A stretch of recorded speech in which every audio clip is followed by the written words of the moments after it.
qui est l'accès d'urgence privilégié, a été publié en 1961 et ça reste toujours l'accès qui est choisi en première intention dès qu'il faut établir une circulation extracorporelle dans l'heure qui suit. Pourquoi? Parce que n'importe quel médecin junior apprend à le mettre en place et ça peut être très rapidement inséré et on peut démarrer la dialyse dans les secondes qui suivent.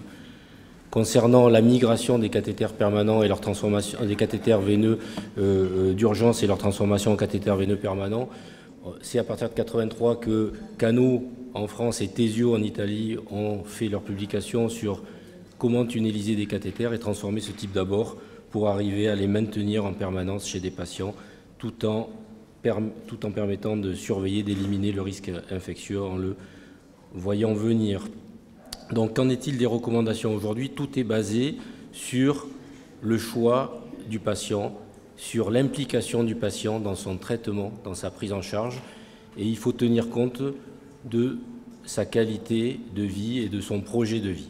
Donc on vous l'a montré hier, Gilbert Franco vous l'a montré, le bon accès pour le bon patient au bon moment de sa vie d'insuffisant rénal chronique dans son parcours de malade rénal chronique. C'est-à-dire qu'il faudra faire un choix adapté au projet de vie du patient, à son choix thérapeutique, puisqu'on est censé lui présenter les trois thérapies, l'hémodialyse, la dialyse péritonéale, mais la transplantation rénale, et on sait très bien l'inadéquation qu'il y a entre ce choix et la possibilité d'être transplanté rénal, sauf si on rentre dans un projet de donneur vivant.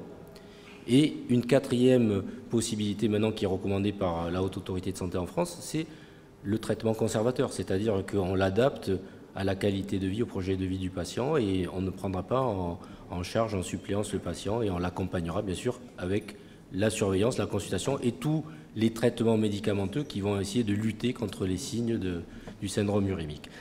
Bien entendu, il faut que ce choix ait toujours en tête de préserver le capital vasculaire restant si un autre abord s'avérait nécessaire. C'est-à-dire que quand on voit les recommandations américaines aujourd'hui, il faut tout le temps se poser la question, au travers d'une équipe pluridisciplinaire, de savoir qu'est-ce qui se passe si on choisit cet abord vasculaire dans la vie du patient, si cet abord devient défaillant, qu'est-ce qu'on peut donner comme choix thérapeutique pour le maintenir permanent, parce que maintenir un abord vasculaire permanent, c'est pouvoir préserver le reste du capital vasculaire. Mais lorsqu'on a affaire à un cathéter veineux central qui a été inséré ou dont on fait le choix, il faut toujours réfléchir à convertir ce cathéter en abord vasculaire périphérique à n'importe quel moment de la vie du patient et intégrer chaque changement qu'il peut y avoir dans sa vie ou dans son choix thérapeutique, parce que le patient peut revenir sur une décision et il peut y avoir des découvertes ou des évolutions de comorbidité qui font qu'on peut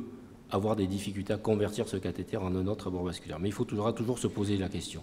Et surtout, quand on choisit un abord vasculaire pour le patient, il faut éviter de diminuer sa qualité de vie et donc sa perte d'autonomie, d'aggraver une perte d'autonomie, une décompensation d'une insuffisance cardiaque sous-jacente ou d'aggraver un problème de vascularisation périphérique. Donc, quelles sont ces indications pour les cathéters non tunnelisés, donc les jugulaires internes, mais aussi les cathéters fémoraux? Ils seront choisis si on a une durée de fonctionnement qui est inférieure à 2 semaines, voilà ce qui est recommandé. Pour une prise en charge en hémodialyse urgente non programmée, on ne connaissait pas le patient, il arrive aux urgences et on le découvre en stade d'insuffisance rénale terminale nécessitant une prise en charge en suppléance. On met en place une hémodialyse, la plupart du temps un cathéter fémoral percutané, ça peut être aussi un jugulaire interne, voilà ce qui est recommandé. Pour un défaut momentané de fonctionnement d'un abord vasculaire périphérique déjà créé, mais dont on sait que ce défaut de fonctionnalité n'excédera pas 2 semaines, on peut passer par un percutané. Une décompensation d'un syndrome cardio-rénal qui résisterait à un traitement diurétique bien conduit, à une surveillance bien conduite, le patient est en surcharge hydrosodée, on va passer par l'insertion d'un cathéter pour des séances d'hémofiltration. Pour les cathéters tunnelisés, dès que le choix sera pour une durée supérieure à 2 semaines, il est recommandé de passer par des cathéters plutôt jugulaires internes. Pour une prise en charge définitive en hémodialyse, lorsque le patient n'était pas connu, lorsque la prise en charge n'était pas programmée, lorsque l'accès vasculaire périphérique n'est pas créé, ou qu'il est créé mais qu'il n'est pas encore mature, ou qu'il est créé mais qu'il est non fonctionnel, ou carrément qu'il y a un refus de création de l'abord vasculaire par le patient qui était connu, qui était suivi, mais qui est toujours en refus et en déni de sa prise en charge en dialyse. Recommandation de passer par un cathéter veineux central tunnélisé pour un patient transplanté qui nécessite une prise en charge en hémodialyse rapide, un rejet aigu, en tout cas une prise en charge non programmée. Recommandation également pour un patient en DP dont la possibilité thérapeutique de la dialyse péritonéale serait momentanément impossible. Donc on passera par un cathéter veineux plutôt tunnélisé. Pour un patient dont la transplantation rénale est assurée, c'est-à-dire qu'il y a un programme de donneurs vivants et que tous les examens complémentaires sont bien avancés et qu'on a une date déjà qui est prévue. Dans les recommandations, ils disent inférieur à 90 jours. En France, même sur une transplantation programmée au-delà de 90 jours, on préférera passer par un cathéter veineux central tunnélisé parce que qu'est-ce qu'on fera de la fistule créée après la transplantation rénale? Et on sait très bien que les transplantations dans des programmes de donneurs vivants sont des transplantations rénales qui vont très bien fonctionner. Recommandation également pour un patient qui est déjà prévalent en hémodialyse avec un accès vasculaire temporairement non fonctionnel. Il y a un sepsis étendu au niveau cutané, on ne peut pas ponctionner. Il y a une thrombose de l'abord vasculaire qui ne permettra pas une ponction rapide à nouveau de cet abord vasculaire. Il y a un traitement de plastie, de reconstruction à faire parce qu'il y a un délabrement sur des zones dolicho-anévrismales. On sait qu'on aura une reconstruction composite parfois avec une interposition de segments prothétiques et une impossibilité de pouvoir reponctionner cet abord vasculaire rapidement. On sait que ça peut durer plus de 2 semaines, puisque si on implante un pontage en polytétrafluoroéthylène, il faudra attendre qu'il soit bien implanté dans les tissus, donc pas de possibilité de ponctionner au-delà de 2 semaines. Donc on va plutôt privilégier de passer par un cathéter veineux central tunnélisé cette fois-ci. Donc indication également pour des patients qui sont en attente de DP, le cathé va être posé ou le cathé a été posé, eh bien on va attendre qu'il s'implante dans les tissus avant de commencer à infuser le dialysat dans le péritoine. On passera par un cathéter jugulaire interne tunnélisé et également pour des abords vasculaires créés mais dont on est dans le cas d'un défaut de maturation. Donc on l'a vu hier, il faudra voir quel type de procédure, la plupart du temps endovasculaire, on va réaliser. On va peut-être attendre de voir si on est à 2 mois, 3 mois, est-ce que la fistule met un peu de temps à devenir mature. C'est le cas si c'est une fistule ulno-basilique au poignet, et s'il y a urgence à devoir dialyser le patient, on va plutôt passer par un cathéter veineux central tunnélisé parce qu'au moins on n'aura pas la pression de devoir le remplacer au bout d'1 semaine ou au bout de 2 semaines. On a également des situations où on sait très bien que l'abord vasculaire périphérique sera quasiment impossible, en tout cas pas raisonnable, où il va falloir envisager l'implantation d'un cathéter veineux central tunnélisé à long terme. C'est le cas des patients qui vont être atteints d'artériopathie très sévère, où on voit que le réseau artériel ne permet pas d'envisager de manière raisonnable, sans avoir des risques, non pas d'échec, mais de perte de substance au niveau du patient, c'est-à-dire d'aggravation et d'amputation. Lorsqu'on a des pressions digitales, on a vu qu'il y a des moyens très faciles de mesurer et peu coûteux. Ce n'est pas la peine d'envoyer le patient et l'équipe chirurgicale dans une impasse. On sait très bien qu'on va avoir une diminution de la pression digitale d'au moins 30 mm de mercure dès qu'on crée un court-circuit artério-veineux en amont, et donc on voit que la pression critique d'ouverture des capillaires digitales, c'est 40 mm de mercure. Ce n'est pas la peine d'envoyer le patient sur une ischémie tissulaire permanente parce qu'on aura des troubles trophiques. On devra refermer la fistule, mais peut-être qu'il y aura déjà des dégâts et des lésions le temps qu'on prenne la décision et que la chirurgie de fermeture soit faite. Lorsqu'on a un problème d'insuffisance cardiaque sévère, et avec une autonomie précaire, mais qui reste quand même adaptée au projet de vie et à la qualité de vie du patient, ce n'est pas la peine non plus d'être délétère sur le plan de l'autonomie du patient, parce qu'auquel cas, on va aller soigner une maladie d'organes, créer un abord vasculaire, mais on n'aura pas pris en compte la totalité du patient, et donc on ne fait pas du soin qui est aujourd'hui un soin de qualité. Lorsqu'on a un refus du patient qui est correctement informé des risques infectieux que comporte le cathéter veineux central tunnélisé à long terme et donc du risque de bactériémie, de transmission d'endocardite et donc d'un risque fatal, il se peut que le patient continue quand même à refuser la création d'un abord vasculaire périphérique et on sera obligé, lorsque le besoin de prise en charge en dialyse devient imminent, s'il refuse aussi l'ADP, de placer un cathéter veineux central tunnélisé. Mais il faudra en permanence essayer de revoir les conditions et de revoir l'attitude du patient, voir si on peut convertir ce cathéter veineux vers un abord vasculaire périphérique. Lorsque l'espérance de vie est limitée, les recommandations disent moins de 12 mois, il est licite aussi de passer par un cathéter veineux central tunnélisé. Lorsque ce choix est fait, lorsque l'indication est posée, plutôt de localisation jugulaire interne, plutôt jugulaire interne à droite parce qu'anatomiquement le trajet est plus direct et donc beaucoup plus simple. Pour un patient sur liste d'attente de transplantation rénale, on va éviter la localisation fémorale tunnélisée et rester plutôt sur le jugulaire interne tunnélisé.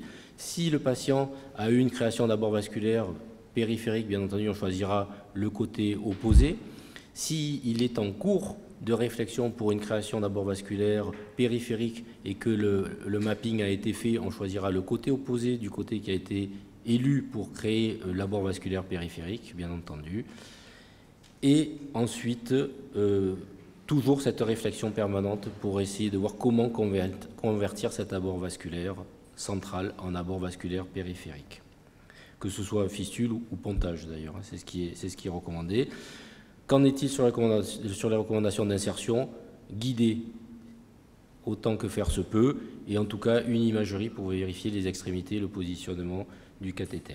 Alors, pourquoi il y aura toujours une place pour les cathéters veineux centraux? Parce que la fistule artério-veineuse et les concepts d'abord vasculaire natif en priorité, si possible, ben oui, c'est la fistule idéale, elle est native, elle est distale, si possible sur le membre supérieur non dominant. Ça est surtout important chez nous pour les gens qui vont faire de l'hémodialyse autonome, c'est-à-dire à domicile ou en autodialyse, et qui vont vouloir se ponctionner. Donc on va préférer leur garder le membre dominant fonctionnel et libre pour pouvoir réaliser le geste de ponction qui parfois va être assez difficile parce qu'avec des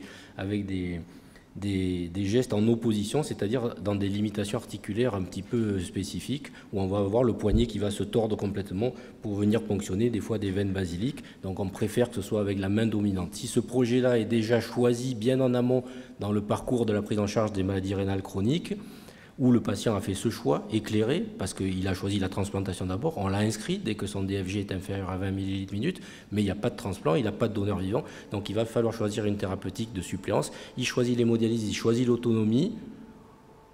On va le passer par un secteur qu'on appelle nous d'orientation, où on fait le point sur toutes les comorbidités, voir si le dossier d'inscription est bien complet, et ensuite on va le diriger vers un secteur d'éducation. Ce secteur d'éducation, Mme Ferrandis vous a parlé hier de l'éco-guidage. On apprend aux patients à se ponctionner avec la vision, parce que quand on ponctionne avec la vision, c'est toujours mieux que la ponction à l'aveugle. Le patient a un avantage sur nous, c'est que lui, il a la sensibilité à l'intérieur des tissus, à l'intérieur de la veine. Donc dès qu'il a ponctionné, il sent où est l'aiguille.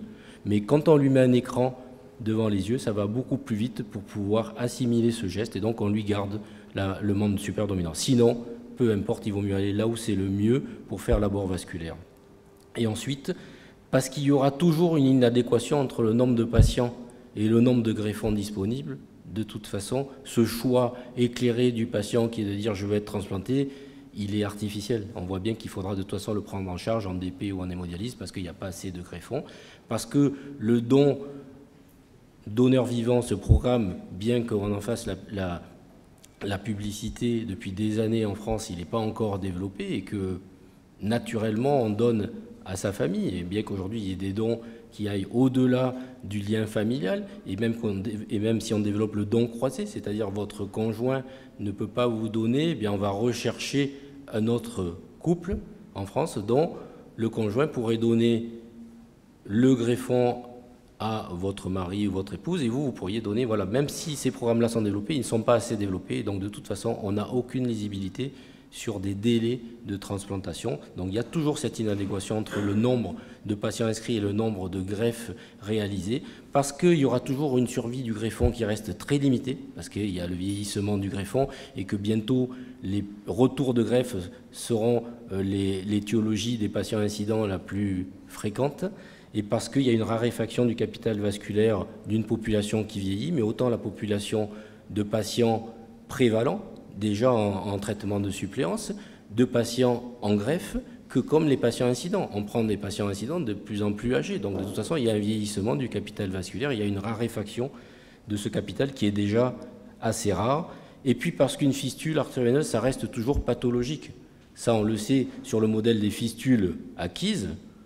Mais quand sa fistule s'inscrit dans un schéma thérapeutique, comme c'est le cas de l'abord vasculaire pour l'hémodialyse, c'est toujours un problème de bénéfice-risque. On a besoin de cet abord vasculaire, mais il y a de toute façon des complications parce que c'est pathologique. Et donc, quand on en a besoin, c'est un compromis toujours. Mais on aura toujours la pathologie qui est le retentissement local, le retentissement régional, donc l'ischémie, et le retentissement général, qui est le retentissement sur le cardiovasculaire. Voilà, je vous remercie. J'ai tenu le début.